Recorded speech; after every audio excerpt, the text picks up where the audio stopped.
It is that time of year again where we vote for our team of the year, and honestly, this year I've done a bit of research for a change. Normally I just go with my gut and just wing it, to be honest, just straight up just wing it. But today, for this video, I've put in a very small amount of prep, to be fair to myself. I have put in a very small amount of prep. Obviously, you might not like the picks I have chosen, but there is this amazing thing called my opinion, and that's what we're going to use today. That's what we're going to use today. The good thing is about opinions is you have your own, and it might be different to mine, but that's okay. You can have your opinion, I can have mine, and we can both live happily together. Obviously, if you do want to leave some non-toxic comments down in the comment section below, then please do feel free. I'm very interested to see who you think should be in the team of the year. And whilst you're there, why not leave a like down below and hit the subscribe button as well? I would appreciate it very much. But without any further ado, let's jump into it. So, starting off then, for some reason we're starting off with the attackers this year. I think this is because this is how they released the actual team of the year cards, but I'm going to start from bottom to top, obviously, with the goalkeepers. Now, before I did my research, didn't have a clue. Not a clue who I was going to put in goal. However, I'm going Emi Martinez. And the reason for that is he won the Copa America with Argentina this year, and he won the Yashin Trophy, which if you don't know what that is basically the Who Was the Best Goalkeeper of the Year award. Do I think he's the best goalkeeper in the world right now? No. With my biased hat on, as a Liverpool fan, I'd probably still argue that Alisson is still the best goalkeeper in the world. However, credit where credit is due, Emi Martinez did have a good year, so I think he deserves it. Also, Alisson's not even in the nominations.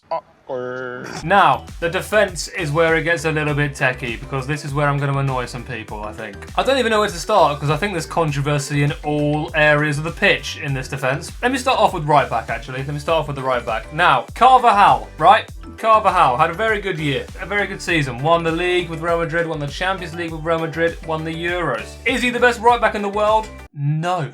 No, he's not. The man got 11 goals and assists in all competitions all year, which is, you know, for a right back, pretty decent. But he did play a lot of games, and granted, one of those goals did come in the Champions League final. But is he going in my team? No. Is it because Spain beat England in the Euros? Not entirely. But also, criminally underrated is the man I'm going to put in at right back, Jeremy Frimpong. And while I'm here, actually, let me not even waste my breath. Grimaldo is going at left back as well, because these two had the season of all seasons last year. Obviously, Bayer Leverkusen, the best team last year. I know Real Madrid won the team of the year. Waffle. But how on earth did Real Madrid win team of the year when Bayer Leverkusen won their first ever Bundesliga title, undefeated, went invincible for the whole season, won the German Cup as well, and were one game away from winning a European treble, invincible? Damn! They lost in the Europa League final to Atalanta, which was, to be honest, an upset. That was a shock. One result away from being invincible European treble winners, including winning the Bundesliga for the first time. And a big part of that was because of Grimaldo and Frimpong. Compared to Carvajal's 11 goals and assists, Jeremy Frimpong had 26, and then Grimaldo went even better with 32 goals and assists. Now you could argue, obviously, Theo Hernandez had a very good season as well. Obviously one of the best left backs, if not the best left back in the world, but Grimaldo with 32 goals and assists in all competitions, and technically played a very small part in Spain's win in the Euros. I know for some reason Cucurella was just the preferred left-back choice for their manager, but Grimaldo did play some games, I did check, so it counts. He did win the Euros this year as well. Grimaldo has to go in, and if Grimaldo's going in, Frimpong's going in. So obviously Real Madrid did do the double. They won the Champions League and La Liga. So obviously we do need some Real Madrid representation, and to put that in, I'm going for Antonio Rudiger. Have I watched him play? Very little. I watched him play for Germany. I did not watch him play in a Real Madrid shirt. That is purely down to, I think he's very good, but also because of his achievements. And if I completely ignore achievements and just put in the best defender in the world right now, then I'm sorry, maybe a little bit biased, but I'm sticking with it, Van Dijk. You could argue Saliba. You could argue he's the best in the world right now. I don't think that he is, but you could argue it. Whereas in previous seasons, you couldn't even argue it. So he has come a very long way, and he's had a very good year, don't get me wrong. And he's also won nothing. Van Dijk won a Carabao Cup. That is it. But in my opinion, and yes, I'm a Liverpool fan, so yes, it may be biased, but I think Van Dijk is the best defender in the world. Moving into the midfielders then, Let's start off with the obvious one. Let's put the Ballon d'Or winner in here, because he's just bound to get it, isn't he? When has the Ballon d'Or winner not been picked in the team of the year? However, next to him, I was a little bit stuck. Right, I did want to put in Cole Palmer. I'm going to give an honourable mention to Cole Palmer, one of the best players in the Premier League, which I regard as the best league in the world. One of the best players in England's Euros campaign as well, and obviously England did reach the final. However, unfortunately, Gareth Schnozgate insisted on starting him from the bench for some reason. What? But I don't think he's going to get it. However, another Englishman will get it. Bellingham, again for the Real Madrid double, Champions League and La Liga. But every single time I seem to look at Real Madrid's score and see that they clutched it in the last minutes, it was always Bellingham that scored. Now I know he did play at cam at some times, but he did get 19 goals in La Liga last season. 19 goals from midfield in the league last season. And he got 36 goals and assists in all competitions. He had a very, very good year, scoring a literally last minute bicycle kick winner. Absolute scenes, gave me some of the best moments from my summer.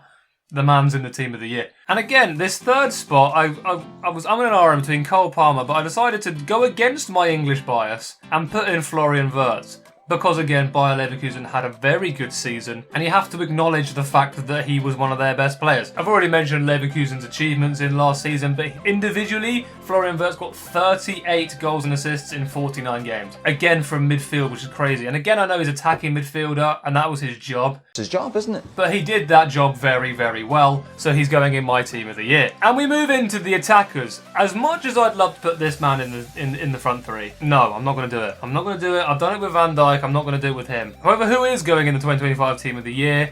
I'm going to say... Do you know what? Let's put the person who almost won the Ballon d'Or but definitely wasn't robbed. Let's not get it twisted. Vinny Jr. All the Madrid fans, all the Madrid lovers, absolutely raging at Rodri, saying he robbed Vinny of the Ballon d'Or. He didn't. He absolutely didn't. Vinicius Jr. is not the best player in his position to the extent that Rodri is the best player in his. Rodri is much more important to Man City and to Spain than Vinny is to Real Madrid and Brazil. And you may disagree with that, but I bring you back to my earlier point of opinions. Okay? And that's all I'm going to say. However, we're not talking about Rodri. I don't know how I've started talking about Rodri when we're doing the front three. I should be talking about Vinny Jr. Simply because he was pushed to win the Ballon d'Or but didn't win it. I'm going to put Vinny in my left wing. At striker, I'm going for Mbappe, just because it's Mbappe, to be honest. Even if Mbappe had a terrible year, I think most people would vote for Mbappe because Mbappe on FIFA is just one of the best cards. But to be fair to Mbappe, he did score 45 goals in 49 games last year. Not goals and assists, purely goals. He got 45 in 49.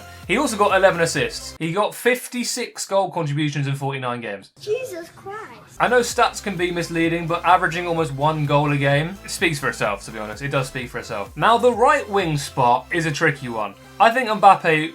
You could put Mbappe on the right wing and put a different striker in, but I think Mbappe's going to be the striker, and there's going to be a separate right winger. And this is the player I'm least confident will get a team of the year, purely because his stats weren't that good. But simply because of how good he was in the Euros, he got the most assists in the Euros, he obviously won it, and he was about 12 years old when he did it. I'm putting in Lamine Yamal. We're throwing it back to a team of the year, front three, purely Barcelona and Real Madrid. Do I think in my heart of hearts that Yamal will get one?